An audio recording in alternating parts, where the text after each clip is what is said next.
thing that we want to know is what is the null and the alternative hypothesis.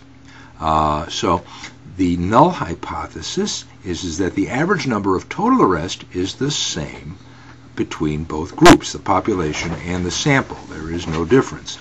The alternative hypothesis tells us that the average number of total arrests is different. There is going to be a difference. Okay, so the next thing we have to decide, and what part B of the question is asking us, is what type of test is relevant for this research question. Well, since we have only one sample and we're comparing it to a population, it's maybe a one sample t-test. So let's go ahead. I'm going to drag SPSS over here so you can see it, and we're going to do a one sample t-test. And don't forget, we're going to use totals, which is this variable, and we're going to use a known average in the population of 1.2. So we're going to go to Analyze, we're going to go to Compare Means, because, as you recall, that's what t-tests do. They compare means of one group to another group. And we're going to go to a one sample t-test. Why? That's right, because we're comparing only one sample to a population instead of one sample to another sample. Okay, so let's hit that, and we're going to drag in the variable totals. That's somewhere in here. Here it is. And we're going to drag that right in. And the test value that we're going to test against is what? It is the average of the population. What did question 1 tell us that it was? It was 1.2. That's right. So let's go ahead. We don't need any options in this, and do our tabulation here. And I'm just going to drag in the results. And I'm going to get rid of this so that we could actually see what we're doing. And as you could see, SPSS is giving us some information. It is giving us the total number, the N, which is 1,499. It's giving us the mean, which is 2.20. It's giving us the standard deviation, which is 2.9, and the standard error of the mean, which is 0.076. This bottom table is actually telling us what the t-test is worth. And how do we know if this is significant, if the test is significant? Well, we're looking right here, and this is giving us the significance is the p-value, okay? And for our needs here, anything under 0.05, and that means that we have a 95% chance of being correct, is good. So is this under 0.05? Yes, it is. It's 0.0. So this test is significant. And the t-value is 13.198, and the degree of freedom, which means that we have is 1,498, and that means that we have 1,498 ways to vary. All right, and the confidence intervals we're not going to use right now. So let's go see. I'm going to just make this very small, and we're going to explore how we wrote this up. Okay, part C is asking us to carry out the test and interpret the results. All right, and this is what we're going to do. We're going to write, on average, the persons in the California Youth Authority data set had a higher number of total arrests. And what was the average? It was 2.20, and the standard deviation is 2.9. Then the given population, if you recall, the given population, the number that we put in, that we compared the sample to, was 1.2. And we did not have a standard deviation reported there, so I just left that blank with a question mark. This difference was statistically significant, and this is where, by the way, this is APA style, or American Psychological Association style, which is the way that we will write our results in this class. There are other ways to write the results. I find this to be the easiest. So the t-value is 13.19, and I just truncated that last 8 off there. And my p is less than 0.01. Anything less than 0.05 for our needs is going to be a significant finding. And my degree of freedom, which is reported right from here, is 1,498. That is question 1.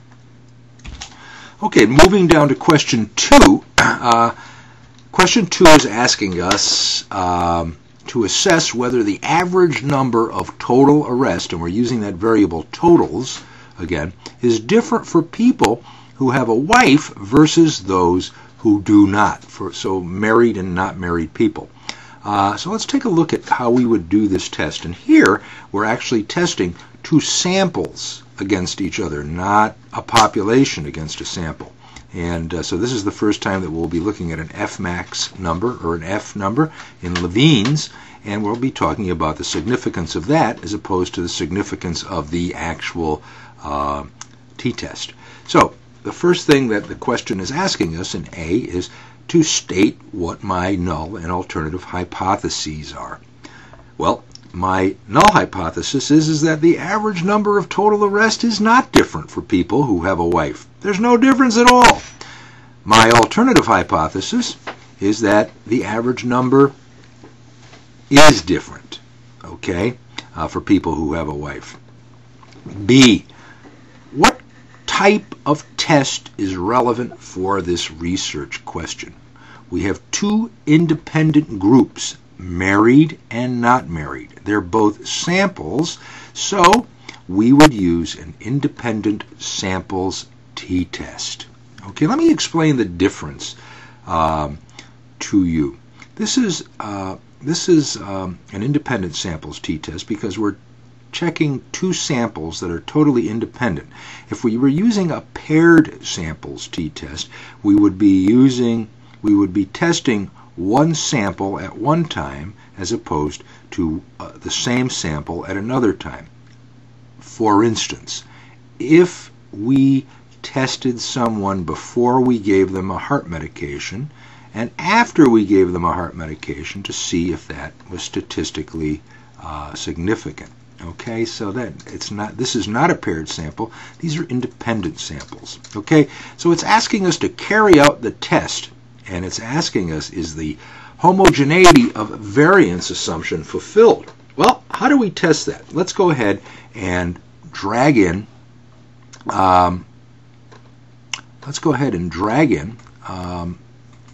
our SPSS, and somewhere in here we're going to see something that has to do with married. Okay, here it is, wives. And I want to, because we're going to be grouping these, I want to go ahead into values here and see what my 2 values are. 0 means not married, and 1 equals married. Okay? So I'm going to go over here, and I'm going to go do an independent samples t-test. I'm going to go to Analyze. I'm going to go to Compare Means, and I'm going to pop over here to Independent Samples t-test. And I want to test the total number of arrests and see if they're different between married and non-married people. So the wives are going to be my grouping variable. All right, and we're going to have to define groups. We looked at the values and we knew that they were 0 and 1. And all we have to do is put those 2 values in, and SPSS will take care of the rest for us. All right, so we have our test variable as totals, our grouping variable as wives, and we've defined the groups as 0 and 1. Let's say OK, and it will run the test for us. And here it is. Let's take a look at this test. We're going to talk about Levene's test here for a minute because the question asked us if the homogeneity of variances was violated. And how do we find that out? Well, the first thing we do is look at this. This is the Fmax number. All right, and we don't have to necessarily report this, but we have to see if this is significant, okay? So unlike our regular significance, which we always want to be 0.05 or less, we want the significance of the Levines to be 0.05 or greater. Why? Because we don't want this test to be significant. We don't want the equal variances assumption violated. Okay?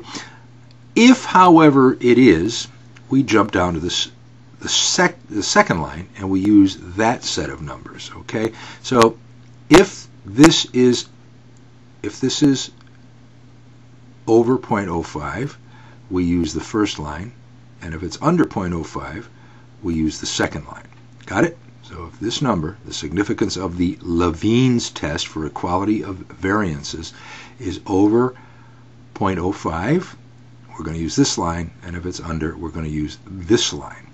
Okay, so let's go ahead and make this smaller and get rid of this completely so we can see what the question is asking us. All right, let me put that up there, pull this down, and first of all, we answered what type of test it should be. It should be an independent samples t-test, and then it says carry out the test. Is the homogeneity of variance assumption fulfilled?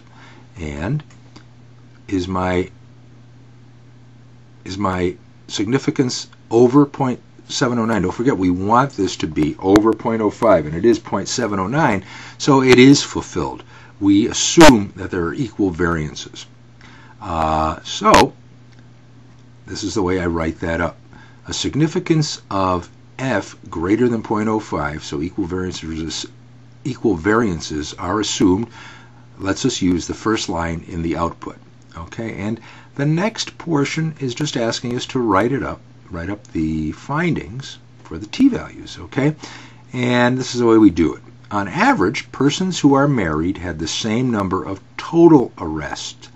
And if you look up here, it's M.225 right here,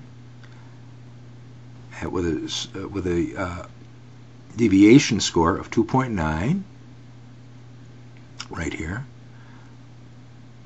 as the persons not married, which was M.2.18 right here, standard deviation of 2.9 right here.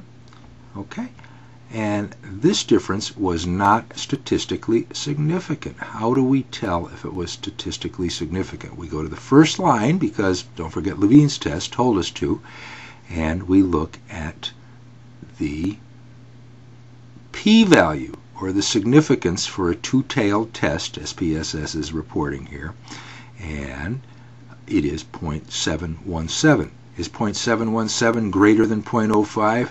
You betcha. So the test is not statistically significant. Do we report it anyway? Yes, we do. So the t-value is 0.362. P is greater than 7.7, and the degree of freedom is 1497. And that is how to do an independent samples t-test. If you jump over to the other video, you'll be able to see how to do question 3 and how to recode a variable. So good luck with this, and if you have any questions, obviously give me a holler, and we'll help straighten them out for you. Thanks very much.